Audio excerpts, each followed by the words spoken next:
One of the big things I see when it comes to business is the longer you're in the game and the more you see these seasons and these cycles, and the more you go through these really tough moments, but then you get to the other side and you go, oh, there was hope.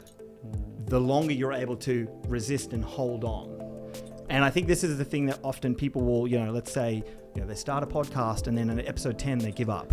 Or they start a business and after year 1, they give up. Or year 2, it's just like realizing that actually time in the game will help you understand. And that like context and that hindsight will make you realize when you go into that next challenge. And I know I'm going to go into ones that are way harder than they were before. But at least I know that there will be another side of that.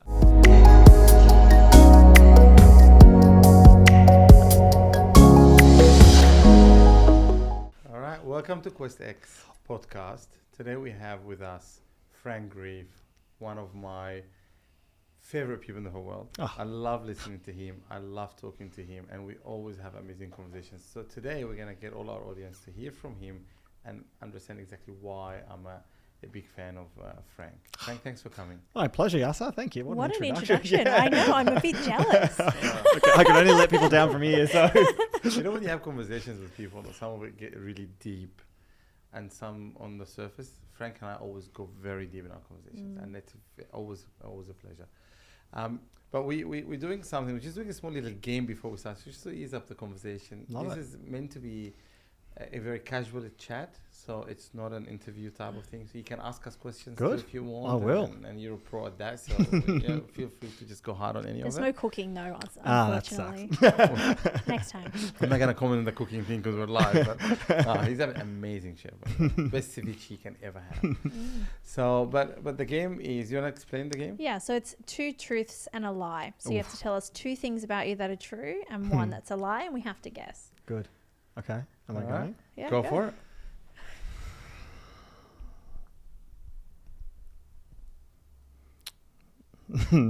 Damn it. I wear my heart on my sleeve. So I'm trying to figure out the right methodology here for lying to you.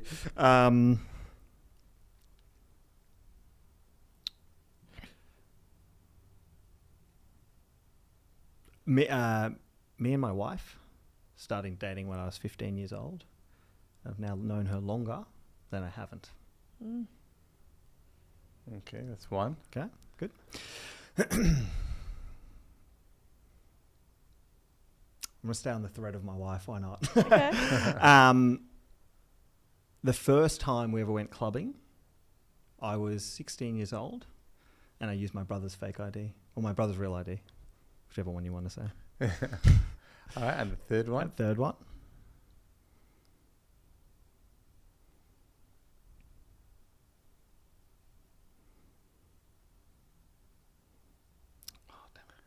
It's comes to me. 2 truths and 1 lie. Yeah, I know. Trying to wrap them up. Has to be about your wife now. Yeah. Well, we're expecting our second baby, and it's a baby boy. Alrighty. Look, I'm not gonna comment on the first one because I know Holly and I know Frank, but I'm gonna pick on the second one, which when you were 16, you went to the club to use your brother's ID. I mean, meeting one of your brothers and your father, and the family seems to look the same. You've got a very similar theme around you. So I would say that's the truth. Yeah, is it truth? I'm going to say that you are having a second baby, but it's a girl. Damn it, I'm too easy. I told you, yeah, you're correct. Oh, was that correct? So you're right too. Yeah, 2 truths, 1 half truth, and you got me. I was like, yeah, I was thinking about a lie, and I was like, oh, well, now that I'm thinking about a lie, it's too obvious. Damn. I should have given you 3 lies. So QuestX is a conference that is aimed to deliver journeys and inspiration for people. A touch of impact, but also, we all had struggles in the beginning. We all, didn't really make it just very quickly. Sometimes we had very rough days. We need people to know who's Frank Greeff. So tell us a bit about you. Like, who's Frank Greeff? Oh, big, bold. I like it. Who's Frank Greeff in what context? Me right now, or what would you like to? No, tell us about like you from a beginning to now to a little bit about your personality and who you are, so we can, like, the audience can connect Cool. with the person. Okay. So I think everything's like super contextual. I'm a big believer in who you are is often shaped and not fully determined, but a lot determined by your upbringing. And so my who I am is a lot to do from where I've come from. So my family, born and raised South Africa. So I left South Africa when I was 4 years old. The thing that I think I'm most grateful for in this world is my two parents. And I always like to reflect. And I was telling the story to my team today about my dad. He's like #1 fan in the world. And to the point where, like, on the most like mundane details, like yesterday I get a message. He goes, "Frankie, that new video on Instagram is blowing up." Like, well done. You know, like, and so it's like, there's like #1 fan. And I think, you know, growing up in a situation where my dad was always rooting for me, like, didn't matter what I wanted to do. It was like, I believe in you 100%. So like, I always wanted to be a chef, and it wasn't like, oh, but that isn't this job and it's not going to pay that much. Are you sure? It's like, oh my gosh, that's amazing. You're going to be the best chef. You're going to open up the best restaurant. And it didn't matter what I cooked. It was always like, he just looks at me and he's like, oh, yes, like Frankie, like, it's the best meal I've ever had, you know? and now that I'm a dad, like, I think about all those moments and I go like, wow, like I'm super lucky for that. You know, there's this balance where people talk about like luck and hard work, and I'm really clear in what is pure luck and the, you know, the roll of the dice around what I got, and my family is a big one of those. And on top of that is the who I am part is also, it's really interesting when people were to look into our dinner table when we're younger. Because of, you know, some of the context, my dad was frauded in business. He went bankrupt. Our family of 5 lived in a caravan for a period of time in South Africa. Commercial and money was so often spoken about. Like, around the dinner table, every time we'd be talking about, you know, what does this cost? What does that cost? And you'd be sharing like, what a good deal this was. You know, this chicken was only $3 because it's going off tomorrow. And so I think how I was fortunate enough to get into business at 20 years old was because the idea of money and having a conversation around money was so untaboo. It was such a normal thing to do. And so when we started business, I'm in a sell and I had to, you know, negotiate with someone double my age, it was completely normal because I've always talked about money. And I think, you know, like all things all, the last piece about me before going too far into a journey is I love the game of business. You know, recently I had a conversation with someone and that's their version of like who they are, and it's totally fine. But they said to me, like, Frank, business isn't my identity. I purely built a business so that I would have the freedom, and now I have the freedom, I'm doing that. And so I'm kind of like, I don't want to think about it. And I thought about that for a moment. I was like, I feel like that's almost the right thing to say, but I was like, the true reality is like, it's a huge part of my identity. And I'm like unashamed about it because I love it. Like I love the process. And now that things have started to, you know, grow a little bit crazier on social media, the most common thing I get is people saying like, you know, sold a business for $180 million. Like, why are you still going? Like, I don't get it. And I think it's because if you look through the lens of business purely on a monetary play, like you miss so much of what it is. Absolutely. And you know, one of the questions we do like street interviews, part of our business channel for people. And it's like, what would you rather, you know, I think it's something like, what would you rather, you know, stare at a blank wall for 3 years and you get paid $5 million, or like do the job you're doing today? And so the idea is like, you could do literally nothing, but you'll earn way more than you are, or keep doing what you're doing. And it's interesting to hear people's perspective, because when I hear stare at a blank wall, it's like, well, the part you're going to miss out on is like the journey you become. And fuck, that sounds boring. Yeah. And so I think, you know, the coming back to like the who am I is like, it's very much around my family and my upbringing, and being really close with a family who have migrated into Australia, and it's being really obsessed with the game of business and the what it allows you to do, and the vehicle. You know, I look at you, Yasser, and we've talked about this many times. It's like figuring out how to create the vehicle, which is business, and then tying that side by side, which is impact. And I'm like, that's where the magic happens.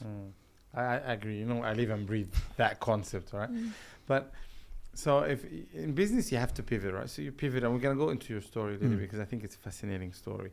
But as you pivot, sometimes you come to a point where you get caught on one of two things. You either continue doing what you're doing because it's been working so far, so I just keep going, or I change the way I'm doing things. Which one would you lean towards? I'm so sorry. Say that one more time. So you know how in business, Yes. you've done, so let's say you run 5 years of Yep. business, Yep. successful, doing well. Yeah. Do you, in 2025, Yes. would you consider what you did in the past for another 5 years? Yes. Or would you change the way you're doing things based on, you know, the environmental changes that we're seeing, geopolitical issues sometimes, or that kind of stuff? Which pathway would you do? Would you stay to your true habits that delivered success for you so far? Or would you change them moving forward? Like me personally, I think if anything's in a 5-year time horizons in 2025, there's a huge problem with that. Like, I think, you know, never have we seen a time in our lives where over the last 3 years, people have been able to have 2, 3, 5, 10-man teams, 10-person teams making billion-dollar businesses, or businesses going and starting and you know, a recent one is a product called Lovable, and they've hit 50 million annual recurring revenue in 5 months. The right now has never been a more opportune time to start business, in my opinion. The tools available, the entry point is so low compared to what it used to be. And so therefore, that's a huge risk to people who are doing it like I've been doing the same way. Yeah. And so the question you ask is, you know, if you've been doing the same things for the last 5 years, well, then I would say, well, 5 years ago, we didn't have AI at our fingertips. And so if you're doing the same thing you've been doing then, that's a huge problem and a huge risk. And so my answer would be, I think now more than ever, it's shortening the time horizon between not like huge pivots, but it's like continuous strategic kind of alignment. You know where you want to go with your goal, but how you get there should be pretty fluid.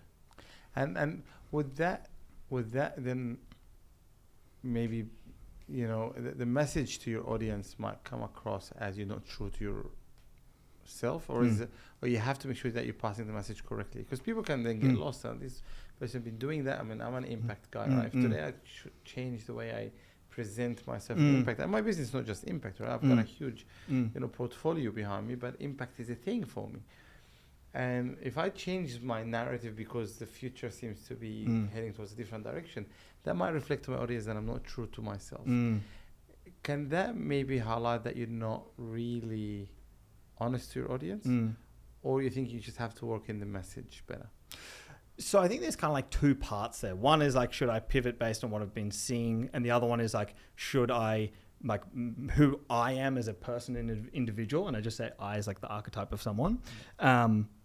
Kind of two different things. So like, you know, if we think about Yasser for a second as like impact, well, that's like a fundamental like you value. And if you go from like impact to actually it's all around, you know, maximum profitability and we don't care, well, that's like, whoa, there's like a huge values alignment problem.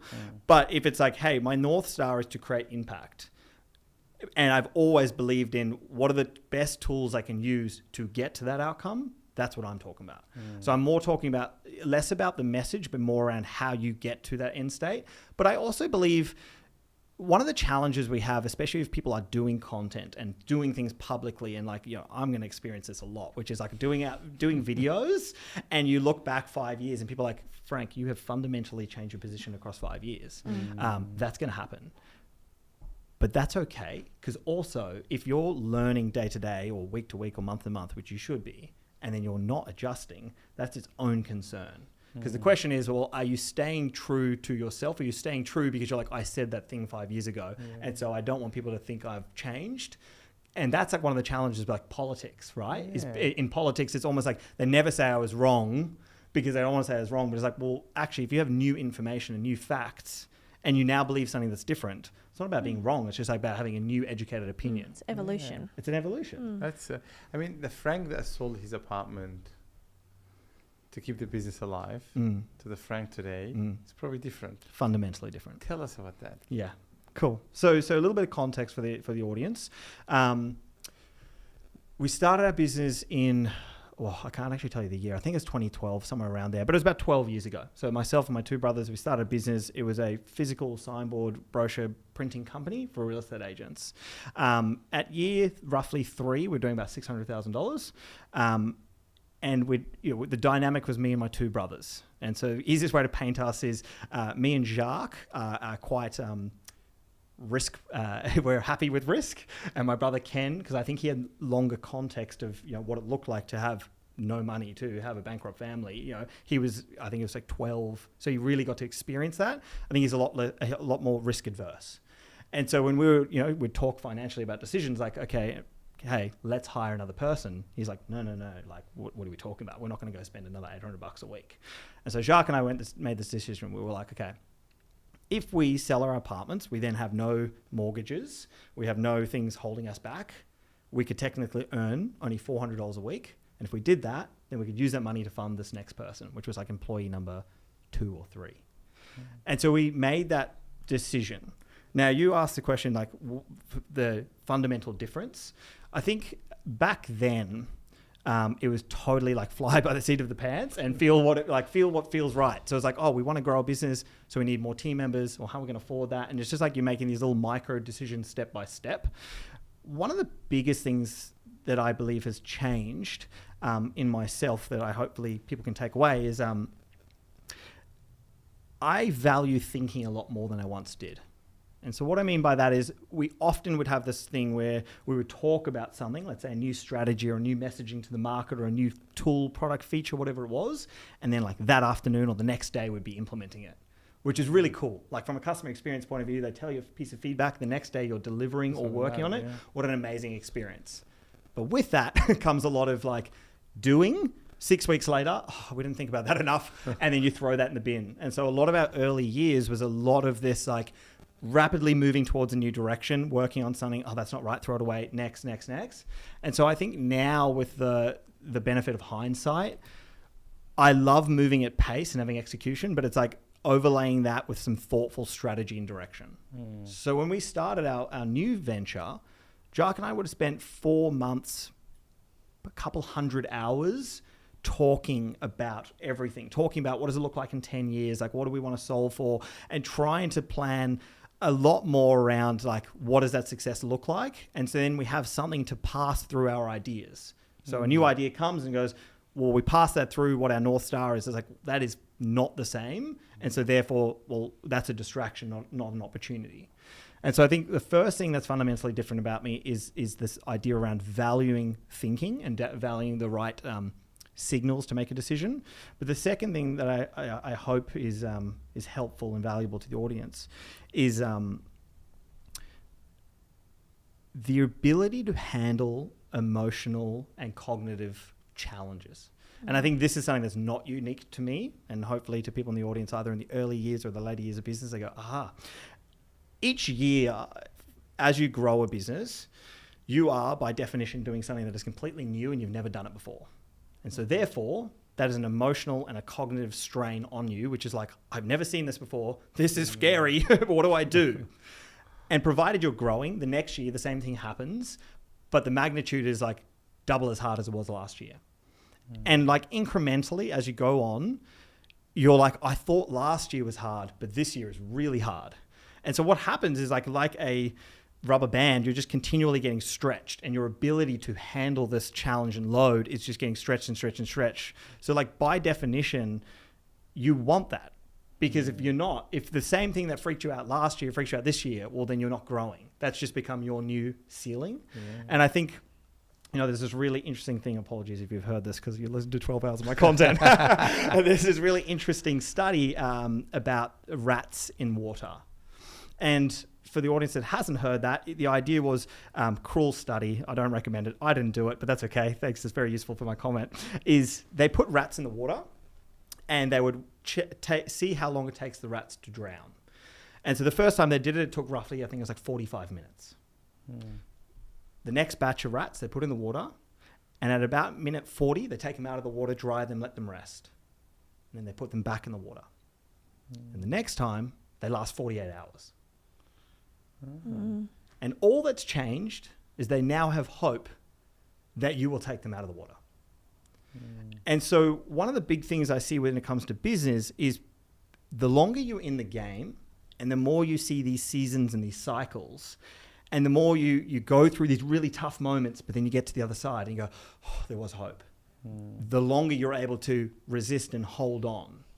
And I think this is the thing that often people will, you know, let's say they start a podcast and then in episode 10 they give up, or they start a business and after year 1 they give up, or year 2. It's just like realizing that actually time in the game will help you understand, and that like context and that hindsight will make you realize when you go into that next challenge. And I know I'm going to go into ones that are way harder than they were before, but at least I know that there will be another side of that.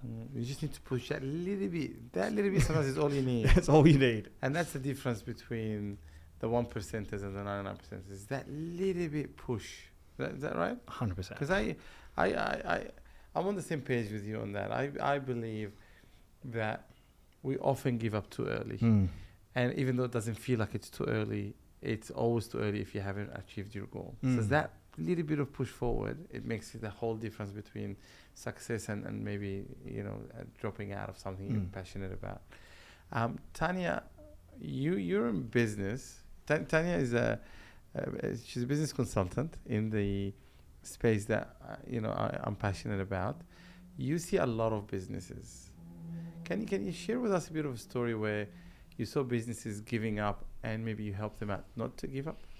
Yeah. So, I've worked with about 10,000 NGIS providers over the last 10 years. Is that all? About that. TLC being my favourite. TLC is everyone's favourite. I'm also doing a PhD looking at the key success factors of small and medium businesses in government regulated spaces. So I read a lot of the literature around the success of business or the failure of business. Love that. And I'm having a look at more mature sectors like education providers. I was a teacher first. Looking at education providers that are small businesses under regulation, and what can we learn for NGIS or home care providers who are similar kind of by nature, but more mature. And I think what you said there, I often feel like I can see the future for my clients because I have seen, just being in a government regulated space, I've worked in the government regulated spaces for 20 years. So you know that there's just cycles. The government gets really tough, then they get really lax, then they overcorrect. And we're just a cycle that we do this. But when it's your first time going through this, like the rats, you don't know that actually it's just a wave. And a lot of my clients, there's one specific person I'm thinking of. She's 26. She's got a business that's doing really well, 6,000 participants she's had over the last 3 years, but she has no business experience. And so every time something goes wrong, she's on the phone to me saying, the world is falling. Everything's over. I'm going to have to sell. Who can I sell to? And it's like, you've just had a bad month, but we didn't grow 300% this month. We did every other month. What more do I need to spend on marketing? My sales funnel is broken. You've just had a dip. A dip. I've never had a dip before, but you will. And it's just, for me, I'm that bouncing board that, she's 23, I've just turned 40, I'm a little bit ahead of her on the journey, and I can just tell her that, it's okay, these things are going to happen. But I think many times, I've had many panicked phone calls of her saying, I'm closing the doors. And it's like, you've got 120 staff. You're not closing the doors because, your second in charge resigned. Yes, it's a big deal, and it's the first time someone's resigned from your business. I get it. But what's the vision? What's the North Star? Where do we go? And I think I work with mostly small and medium businesses. And I think for them, it's just the challenge of not being in the game long enough and not having enough role models for them to actually have those conversations. And I find, especially in the disability space, that they think that the benchmark is the provider next door and they have to copy the provider next door, as opposed to think, okay, I run a business, but there's millions of businesses. Let's take a leaf out of another sector. Let's have a look at how a tech company's doing it. Let's have a look at how a restaurant, a kitchen, how do they do it? And actually taking lessons from other places, because that's, in my opinion, how innovation happens, right? You take something that's working somewhere and you apply it somewhere different to get a better result. And I feel like there's just that mindset of fixedness of the only way to fix this is to keep working really hard, as opposed to actually going, right, what I need right now is a lifeline. I need someone to take me out of the water and dry me off, and then I can survive another 48 hours. And I think that's amazing. what I see. So when I heard your story, Frank, this is exactly what you've been through. I remember you've had a moment where oh my God, should I walk now? Should I not walk now? It's not growing enough. I don't have enough team. But suddenly you went, And sometimes it's being in the right place at the right time helps significantly. But if you're not willing and ready for taking that opportunity forward, then it doesn't work, correct? But I remember from your story, and maybe if you can share some of that with us, you've had the same situation where you had moments of, God, is it going to work? But then it worked, and it worked well. And the growth was not as fast and was as steady as you'd like it. And suddenly you came to a point where just things worked. And it worked because you pivoted, you pushed, you persevered, and it then delivered. Share with us a little bit about that, because I'm hearing the stories here, and I can hear Frank talking. Easy, no worries. So just to give a little bit of context on that, so you're 100% right. So from years 1 to 5, we got to $1 million in revenue. From years 5 to 10, we got to $42 million in revenue, and so that's when we had the sale. And in the journey, there's like 3 distinct parts, and I'm always cautious, right? Because I've shared this journey, so I want to give enough for people to go, okay, interesting, because then we have lots of time for other questions. But I don't want to say the same thing that other people might have heard before. But years 1 to 5, we were a physical services company, and we were like, it was as boring as my brother would hold up a signboard, I would hold up a drill, and we'd install signs. And each day we would, maybe do 10 signboards, and like it was just like, how do we make this operation as streamlined as we can, figuring out a real logistics business. But at year 5, we kind of come to this realization, like we deeply understand what it is required to be a services-based business for real estate. And there's these really big problems in order to receive orders from the customer. And I bet you other people have these same problems who are other suppliers. And so we made this decision that we were going to pivot from that physical company to a marketplace. And so we're going to build a piece of tech that connects real estate suppliers, so other signboard, other brochure, photography companies like us, and connects them with the real estate agents. And so the real estate agents could pick and choose who they wanted, create the artworks and click order. And so we were just like the intermediary between those. We did that. The little piece of context there that you've heard, Yasser, that I'll share is at the time we actually had a franchise, so we didn't have our own brand, and so we were paying franchise royalties somewhere in the vicinity of about 15% of revenue.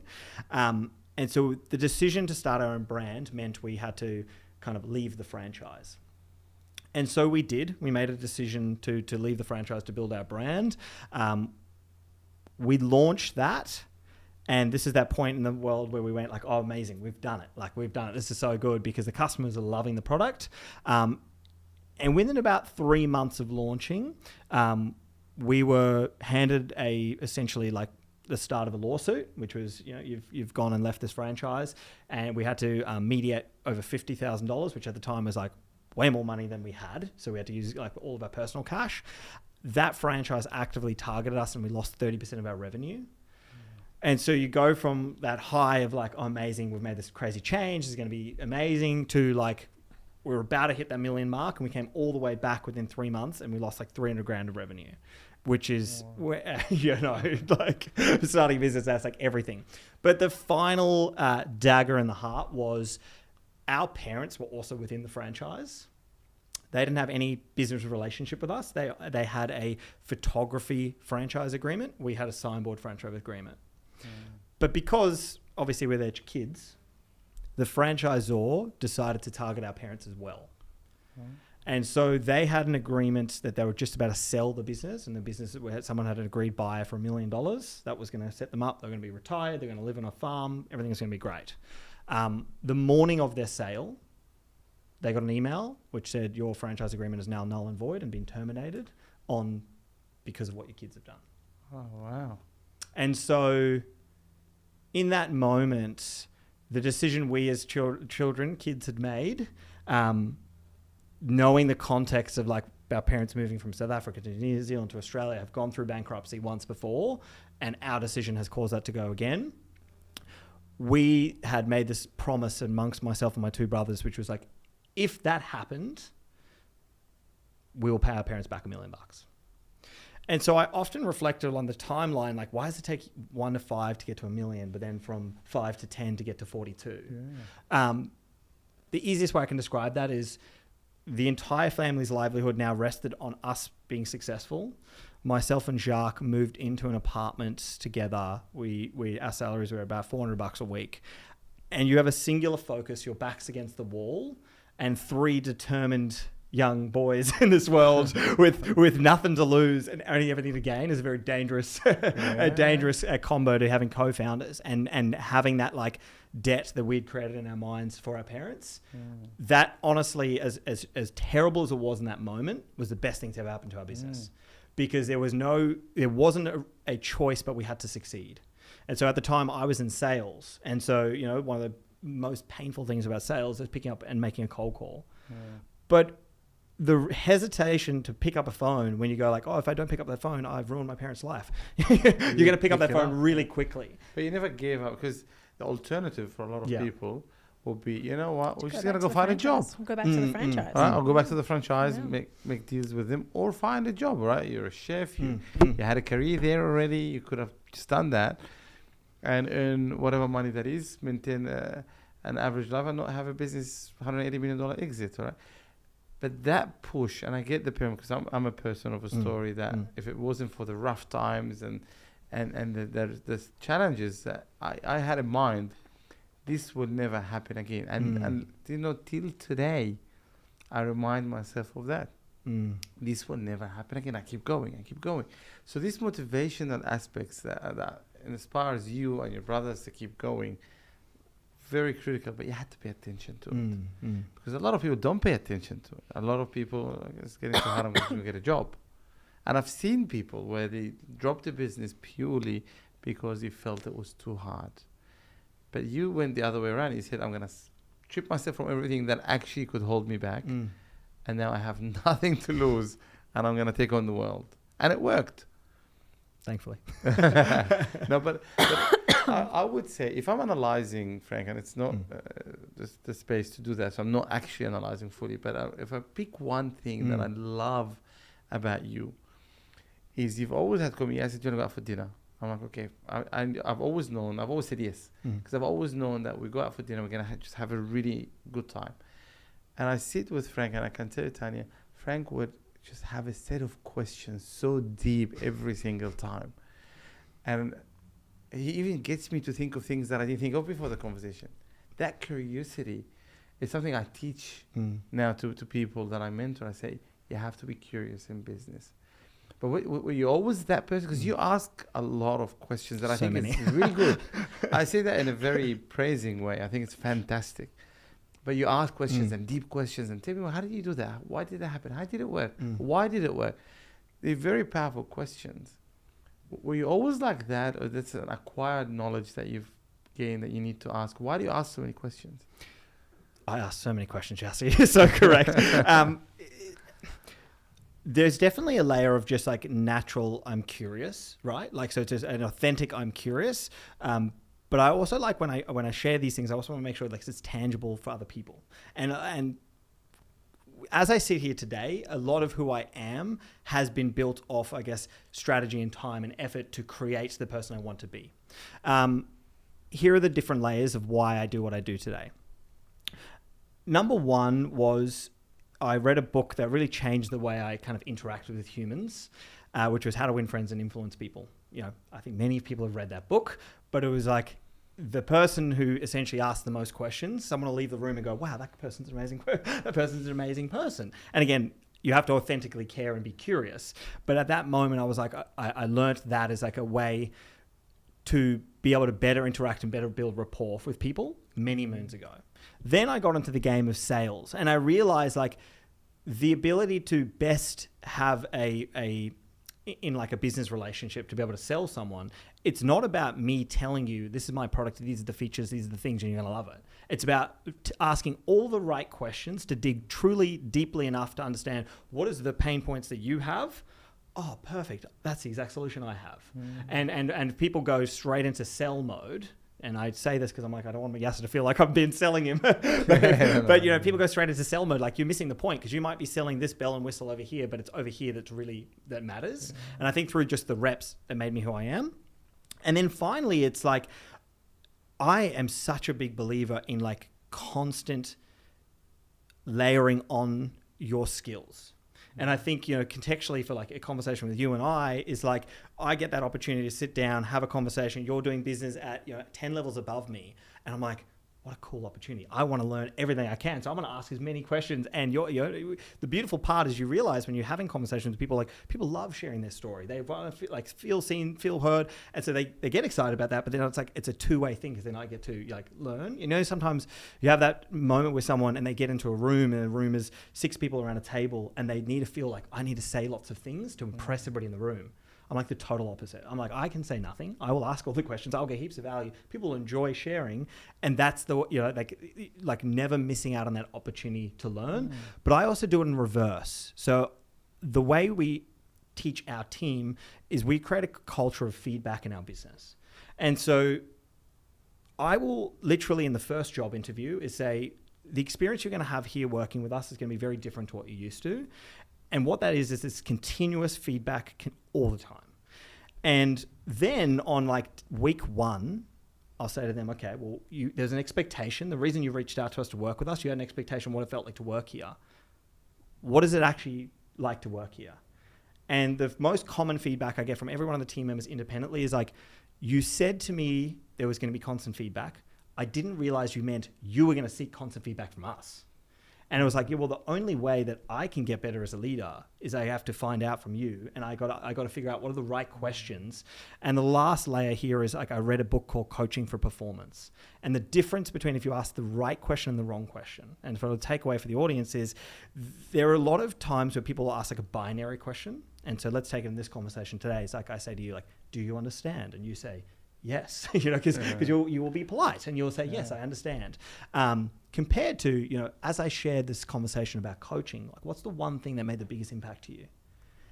And the difference in that question is you're going to think about the response and therefore deliver back an answer that's much more meaningful. And my goal of the question was just like, are you paying attention?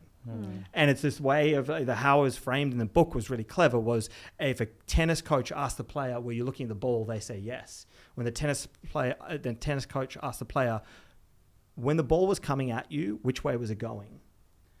Same outcome I'm looking for. Are you paying attention to the ball? But the way I asked the question changes the entire thing.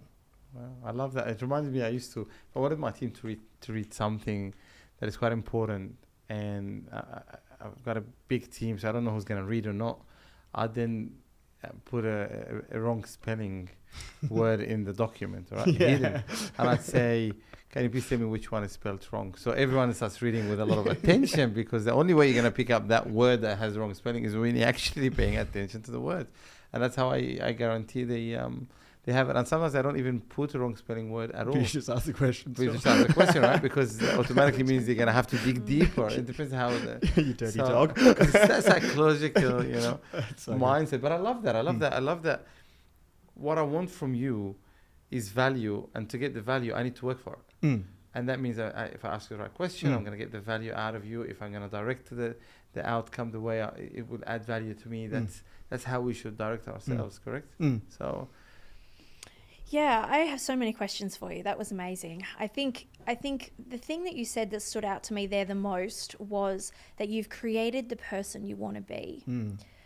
Can you describe for me who that person is? And have you got there? And have you recast your vision to what the next person you want to be is? Oof, solid question, hey? Someone's been learning questions. Okay, so... the answer will forever be no. So not that I'm dissatisfied with who I am, but I think the moment that I start my day and go, perfect, I've made it. I'm as smart as ever be. I'm as great at business as ever be. That's the kind of like the day I lose. Because that's the day I'm no longer curious because I don't believe anybody has any value of knowledge to teach me. And so like I truly believe if I look back at the person I was 5 years ago, I will go like, oh, how cute. Like I thought I was pretty good. But I can't wait for 5 years from today when I do the same. And I go, oh, can you believe I was on a podcast with Yasser telling everybody like how adorable, right? Like, I just think that's the mindset, which is like perfection doesn't exist. No one has it. And so, but what are like the fundamental things that I can slowly, incrementally get better at? And so the part, I wouldn't say I go like, here's the person and cast the exact person I want to be. But it's like, I ask myself the question so frequently, if I was giving myself advice, what would it be? And so 3 weeks ago, I was on a plane. I was with one of my newest team members in the business. And she goes, Frank, what are you doing? Because I was like 5 pages deep into this booklet. And I go, I was just sitting here. I wrote down the question. If I was giving myself advice, what would it be? And she's like, oh my God, like, okay. And it's a process of self-reflection. Yeah. And so it's more about not who I'll be, but like what are the changes that I want to see and what do I need to focus on? And so, for that, I believe one of them, I'm going to reframe that. I've been working on this like long-term thinking, which is like, if I only had to have one skill in business, what would I choose? If I had to choose only one, I'm yet to change my mind, but I believe it's the art of communication. Because if you have the ability to communicate and clearly set a vision and inspire those around you to understand your vision and understand what success and failure looks like, everything else can be accounted for. Because if I'm not good enough to be a software engineer, well, I can communicate and hire the right one. If I'm not good enough to be sales, blah, blah, blah, blah, blah, blah, everything can be solved with putting the right people in the seat and telling them what the success and failure looks like. And so I believe I have got a long way to go in my communication. And so I'll do things like, I'll listen back to podcasts. It sometimes looks very self-gluttonous. I'm like laying in bed listening to myself. And it's because I go like, what could I have done better? How could I have said it differently? And like, what can I like incrementally get better each and every time? And then try and take that reflection. And so come all the way back to your question. It's like, I couldn't tell you exactly what it is, but I know there's just pillars that I want to continuously refine. And it's never like a point in time that's the version that I want. It's always just incrementally stacking on. And I think that's what makes the game fun. Like my version of a nightmare is to look 3 years in the future and go like, the Frank that was sitting there, he knew it all. And he was as good as I am today. I'm like, that is my nightmare.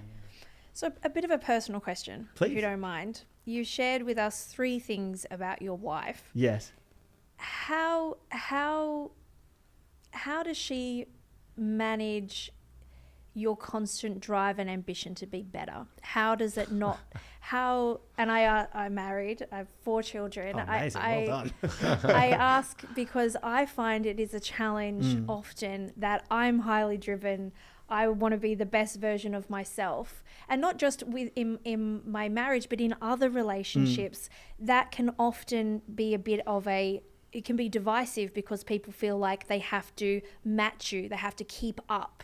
And many of my very close friends have now, like they said long ago, we never try to keep up with Tanya now. She plays her own game. And not that I ever made it out to be, but at some point people feel like, oh, she's left me behind. I can't keep up. People say to me, your pace that you keep is too fast. We're running behind you. You need to wait for us. And I'm like, you do you, I'm doing me. I'm over here. You do you. I'm like, to me, it's not, it's a very different thing. But I wonder if you've been with your wife since you were 15, you're about to have your second child. Does she also have the same drive and ambition, or are you just fundamentally on the same page, or do you work at it? That's a series of good questions. You have to be politically correct. No, not at all. I'm such an open book. I think like, here's another one of those things I'm super lucky for. Holly has been with me from the journey from 15 today. I'm 32. And what is really cool and I'm super fortunate for is who we both were are so different to who we are. And so we've evolved together.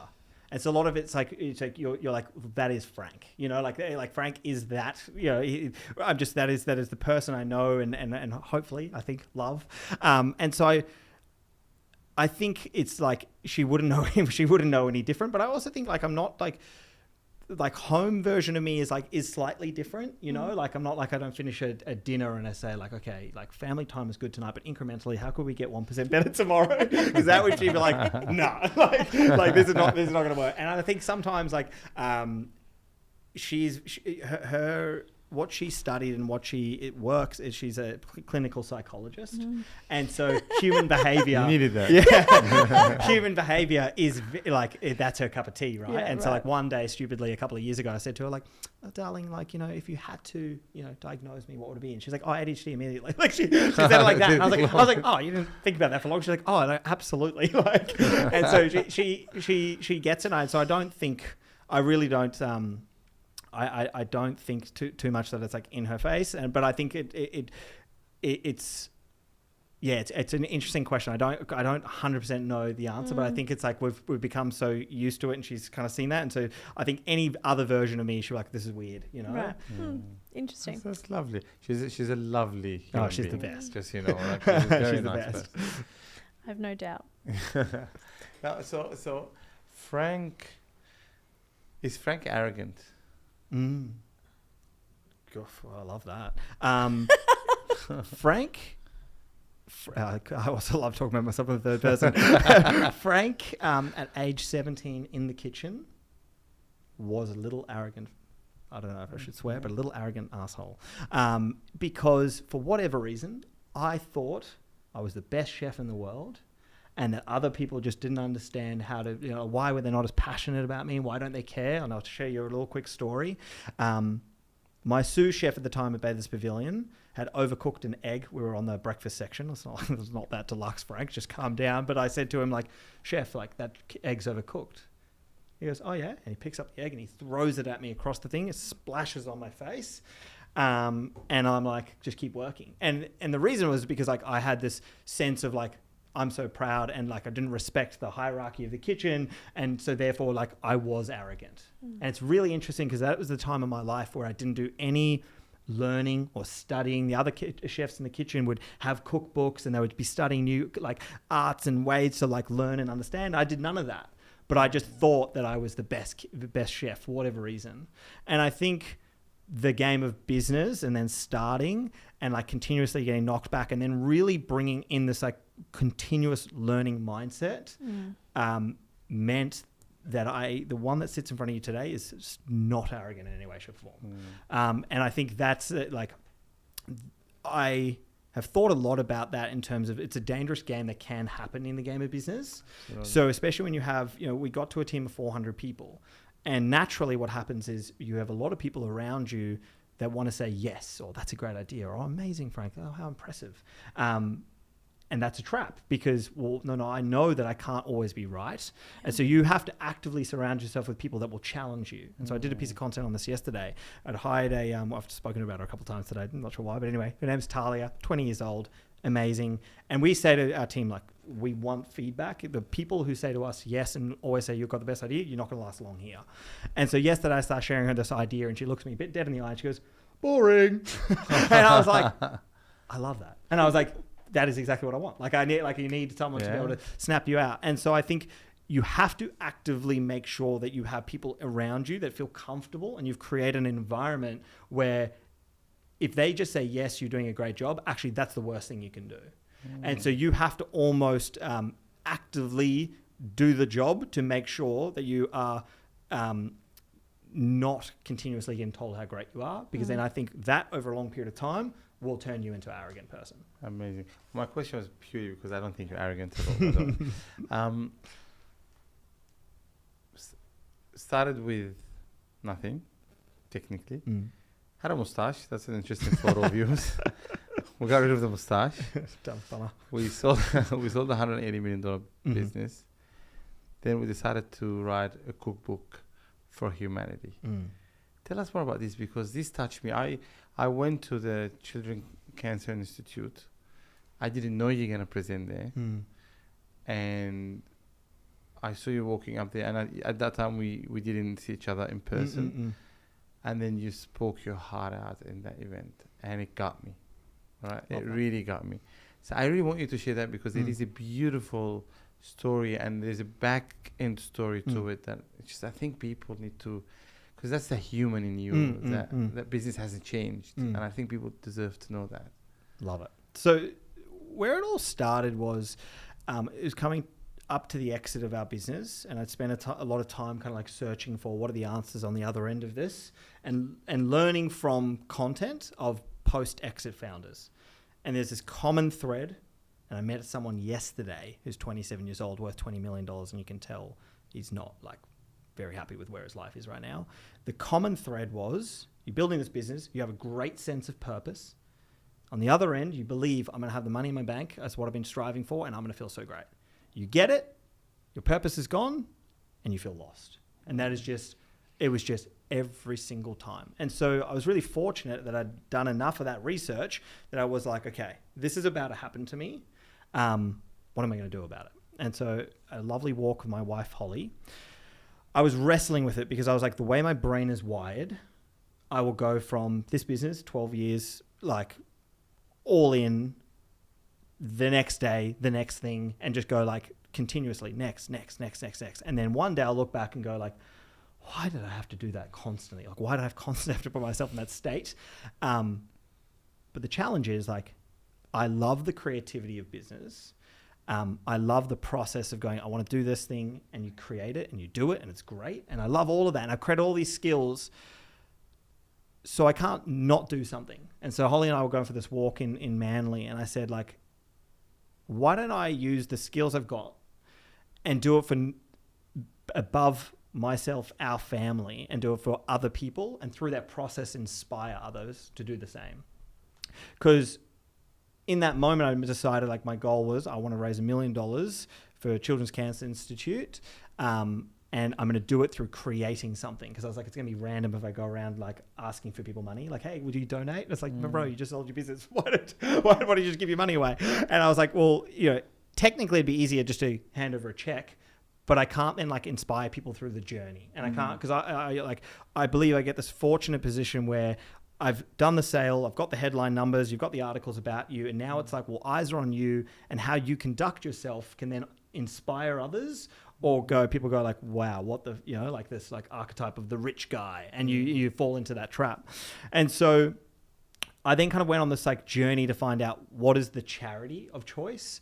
And one day I got connected with a guy called Matt Weston. We sat in a cafe in near where I live, and Matt shares with me the story of his son at 2 years old on Christmas Eve who was diagnosed with leukemia. And, two grown men like bawling our eyes out, crying in this cafe. And I was like, this is it. This is the one. Because I'm fortunate that I don't have anything that's immediately happened in my life. That didn't mean like, I'm like, oh, this is the thing I'm going to go for. But I could see, myself in him. And I was like, well, if it can happen to him, it can happen to me. And so then I went through this process. It was like incredible journey to build the cookbook. And it was like doing something with like real meaning and purpose.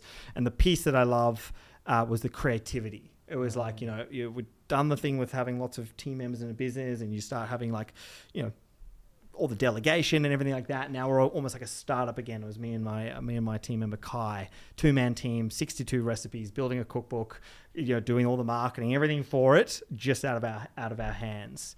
But the final moment, and I think the part that I may have shared on stage, was the reconnecting of what we'd done and the impact and the difference it meant for the people. And so on the last day of the cookbook, I'd gotten the Children's Cancer Institute to do a Facebook post out to be like, can you share some of the kids who'd been affected by cancer, their favorite meals and their stories. And so I hand selected 4 of them. And one of them was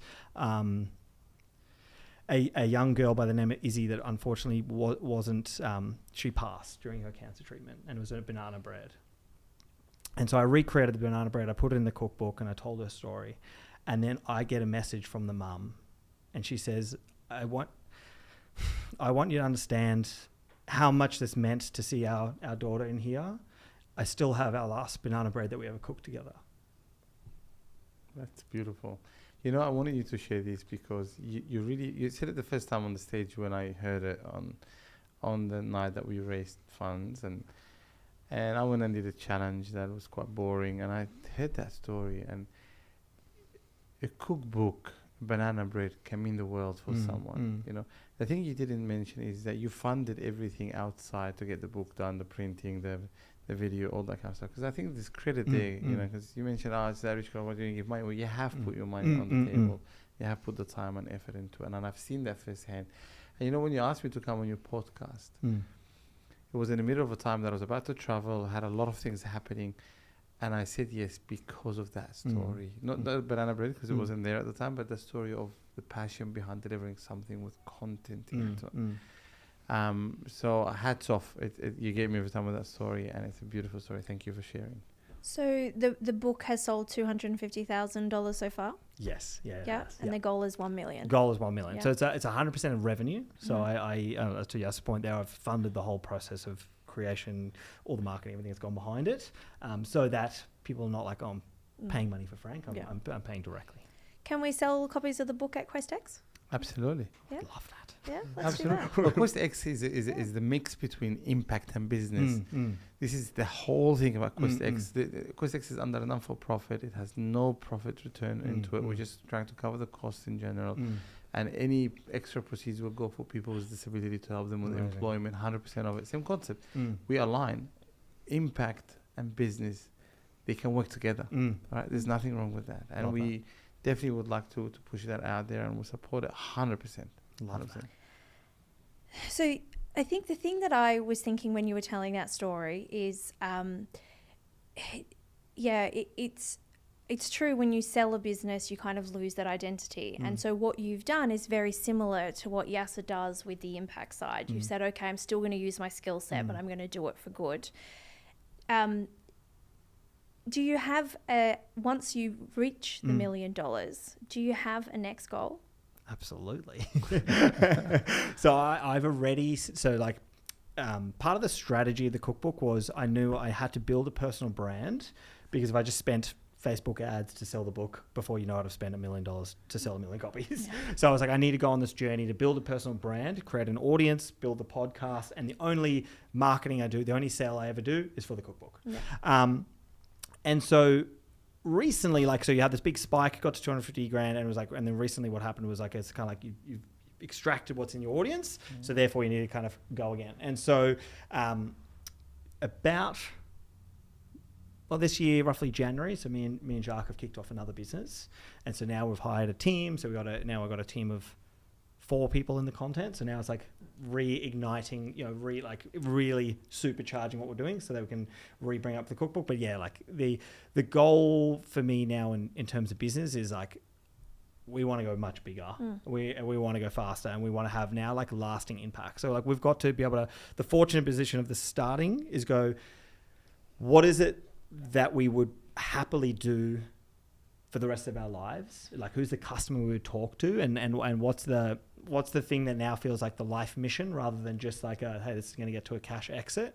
And so now we're thinking in 10-year tranches. And Jack and I, when we started, was map out the next 10 years, go that's what success looks like, and then incrementally work towards it. And so yeah, absolutely. We're on that journey. Founders Table. Yeah. I had the privilege of being there, and I thought it was fascinating, but it raised a question that I hear all the time in business. And maybe you can explain a bit about the Founders Table, but my question is, advisory board or no advisory board? When we say advisory board or a formal board? Well, that's the question. What do you think? Yeah. Because I believe that when you're a founder, and you alluded to that earlier, if no one's challenging your decision making, how do you know there's a better decision than yours? Yeah. Right. So advisory board, my advisory board challenges me all the time, and I like that. I like them. It's World War III in the room. Right? We go in there and hard. Right? Good. But I walk away with decisions that I'm comfortable with. So, but then I've heard people say advisory board is just a waste of time. Wow. And then I've heard people say things like the Founders Table is a platform where the loneliness in the business world gets reduced significantly, and people share common interests and maybe share some of the challenging opinions. What do you think? That is something we didn't have in our business, advisory boards, and now I'm a big proponent of them. So any business that I invest in or am close to the founder, I'll help them set up an advisory board, and modeled off completely different to a board structure. Going into a proper board is governance and sitting there and checking boxes and all that kind of stuff, compared to we're in a room here. The thing I love you've said about advisory boards before is you want to not have the same people in your advisory board for 5 years. You want to move on when it's time to move on. You get to make that decision, but you need to create a space which is, what are your blind spots or the pieces that you want to work towards, whether they be for myself, there's things I'm really strong at, and there's things that I have no idea about that world. So how do I surround myself at a table that strategically these people in the room will either help unlock doors or help unlock thinking that can get us to that end point? I'm also such a big believer in who's your life advisory board. Now, it doesn't have to be a formal approach, i.e., you know, me and 6 people sit down and like, hey, welcome to Frank's Life Advisory Board. What's the feedback? But it's like, I don't believe there's a single person in life that like you should go, I want to be that person. How do I model myself for that person? Because that is then therefore kind of defining what perfection looks like. No one has that. But it's like, who's the person in your life that you're like, wow, they're an incredible family person. They do amazing things and they're an amazing dad, husband and father. Who's the person in life that it's like, has done incredible things in business, and kind of mapping those people out, and those are like your different data points that you go like, when I think about being a father and a husband, like that's my North Star. And when I think about it in business, and like I think about those kind of things, like Jack, you know, you guys just interviewed Jack. He's what I call like he's got the, you know, well, I call it got the dog in him, in terms of like willing to do stuff that is so uncomfortable. And I think about him as like part of my life advisory board, where it's like, you know, he just recently did a 323 kilometer run. That is insane. And I have so much respect for that, because then I can use it as a measuring stick when I'm like, oh, I don't feel like going for a run today. I'm like, yeah, Jack ran 323 Ks. Yeah. Get off the couch, brother. And having those people as like an anchor to go like, oh, okay, I need to get closer there. So yeah, I love advisory boards. Amazing. But that doesn't need to be formal, right? No. And in many ways, that's kind of what we're trying to create with QuestX as well, is show people other role models, other examples, make the hard things seem possible, show a path of how you get to where you are, to where you want to be, incrementally, of course. I think that's all kind of ties back. I agree 100%. I've got my advisory board, so I'm all in. But I just heard another opinion that doesn't particularly support. I'm like, if I'm a founder, if I'm a decision maker, if I'm the group CEO, then who holds me accountable? That's right. Yeah, Someone's got to hold me accountable. Yeah. You know. And from a governance perspective, so I'm an auditor. I audit disability providers as well as consult to them, and I set up a lot of governance boards. But they shouldn't just be tick boxing anyway, right? Real governance is just leadership. So if you are a 1-person business or even a 2-person business, you really do need other perspectives, other input, other opinions. You need to have that argument. So one, you don't become arrogant and think you know everything, but one person can only be good at so many things. And I feel like I'm pretty good at quite a few things, but there's certain things that there's no way I'm ever going to be as good as Yasser at that, or as you, or whoever else I'm going to seek their opinion for. So I think even small and medium businesses, or even businesses that have to have boards, like not-for-profits, they have to do it in a meaningful way. They have to choose the right people.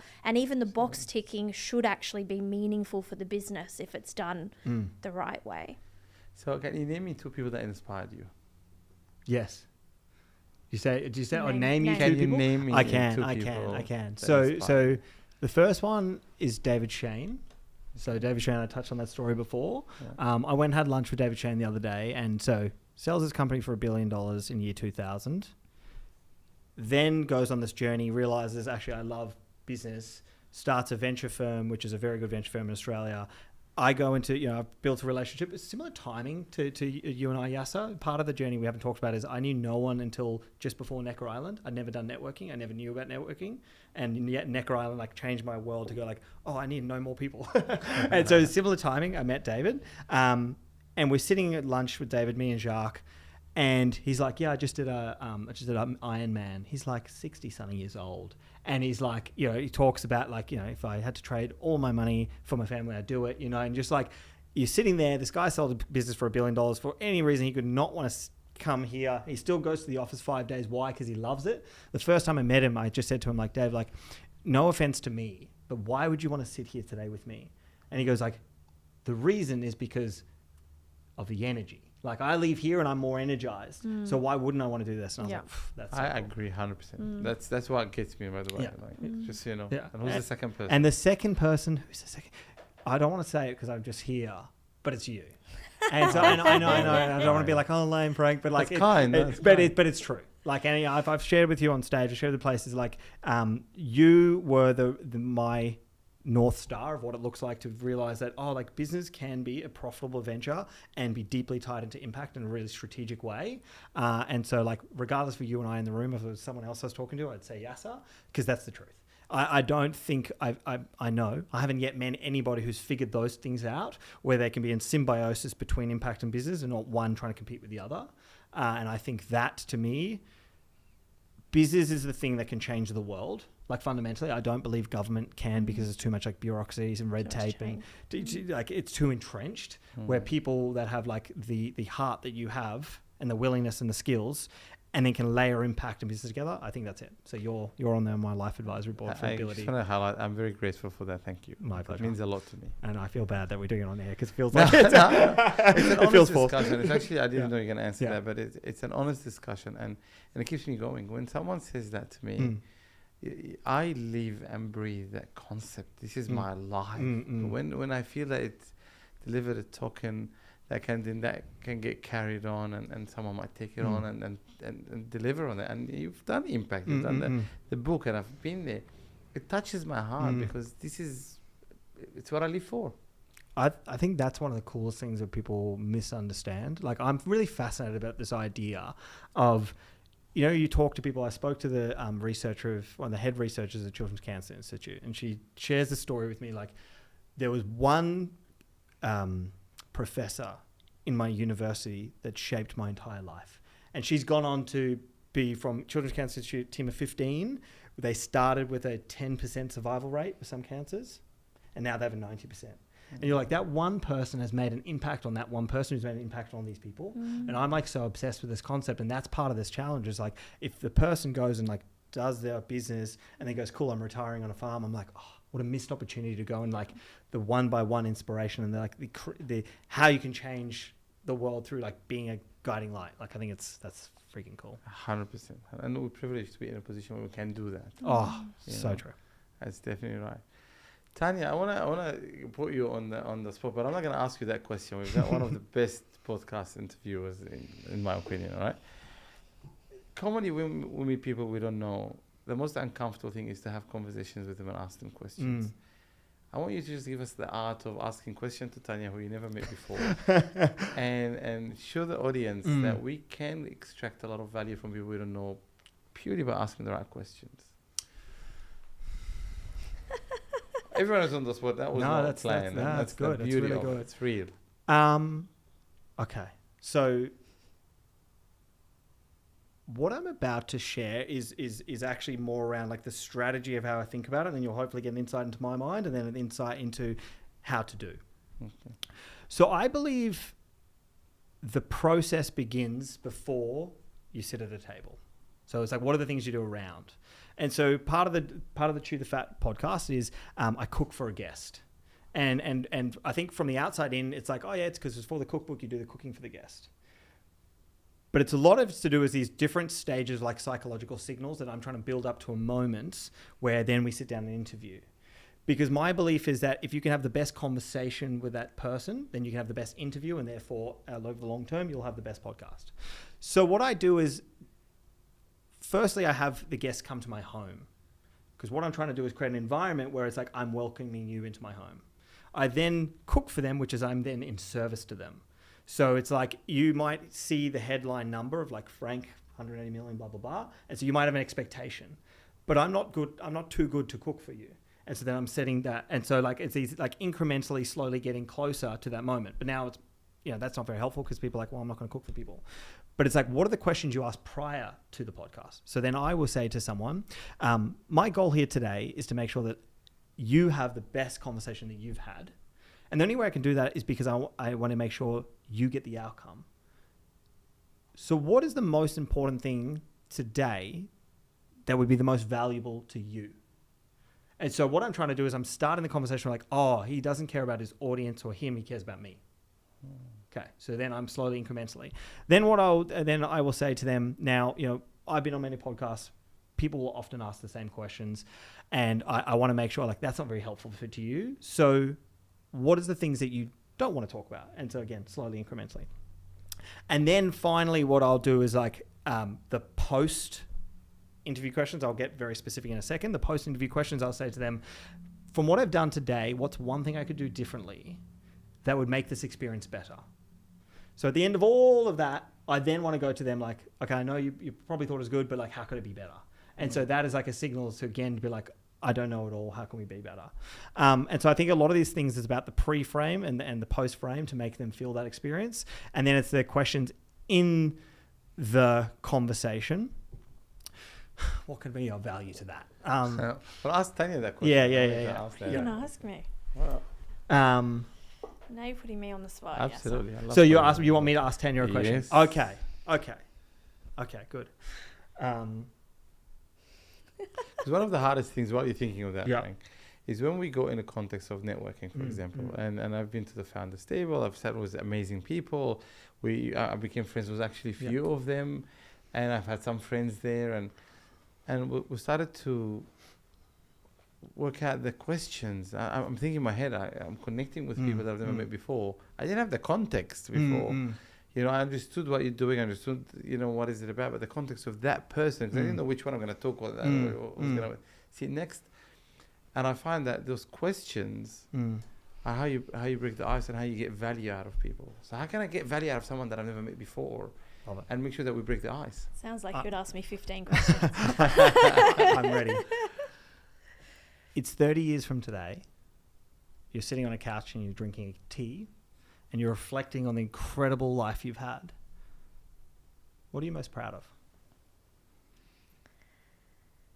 In 30 years' time, I think I would be ideally most proud of the legacy I left for my children and the role model that I had been for them to show them that it's possible to chase your dreams and to, try to achieve them as much as you can.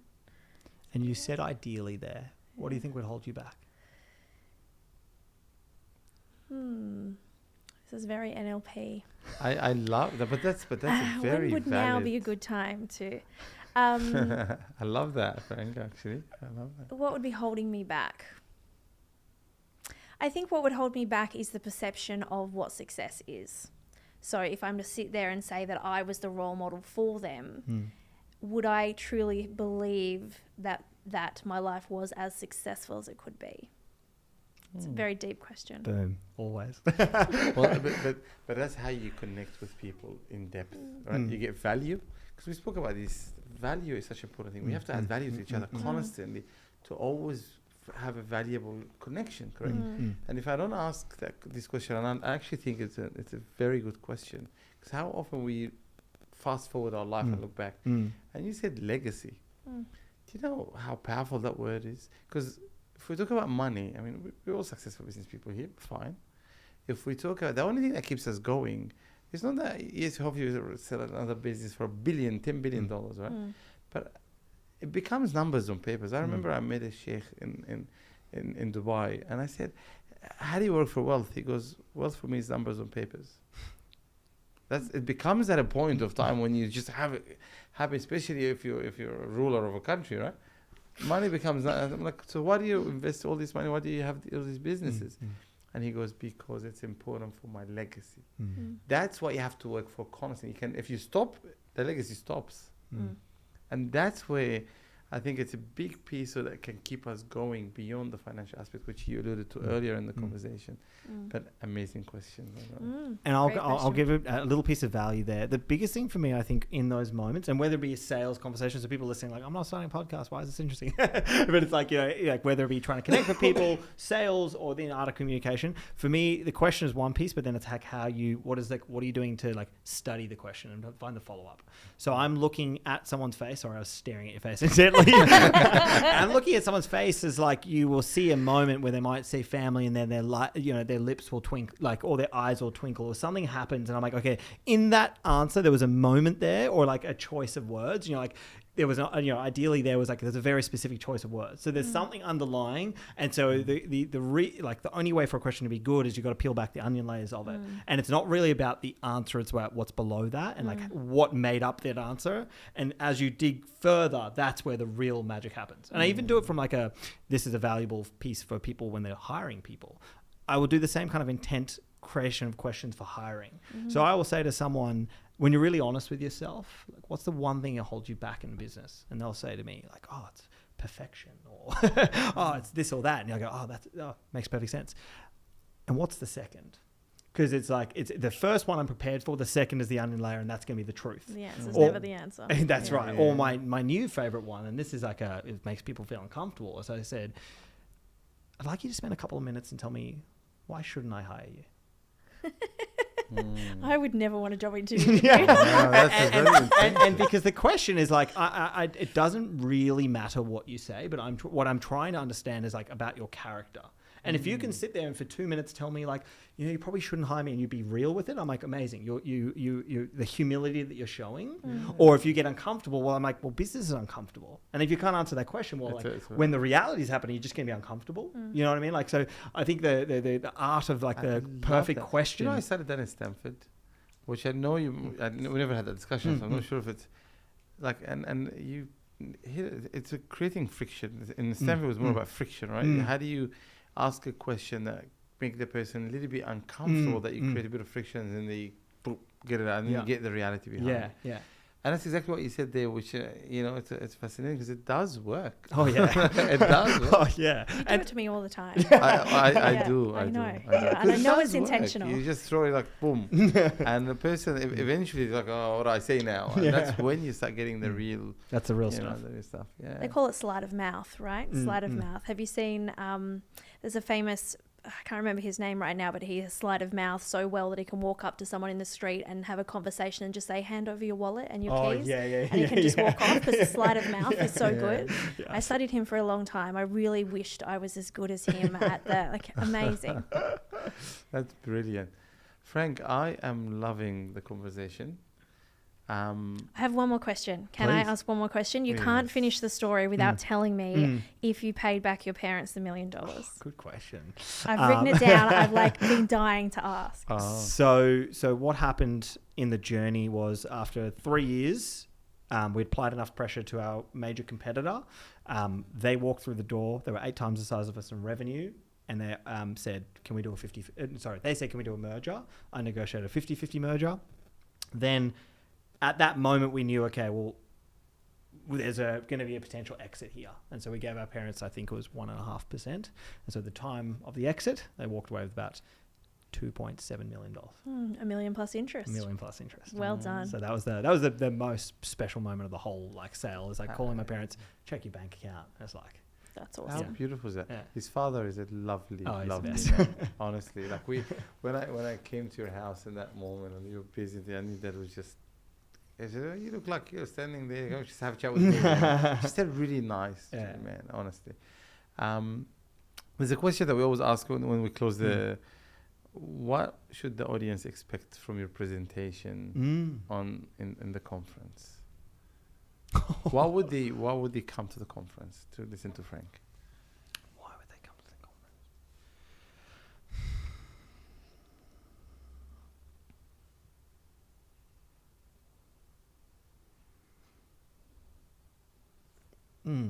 Well, I don't yet know what I'll be talking about. But we'll put you on the spot. I always have a single goal.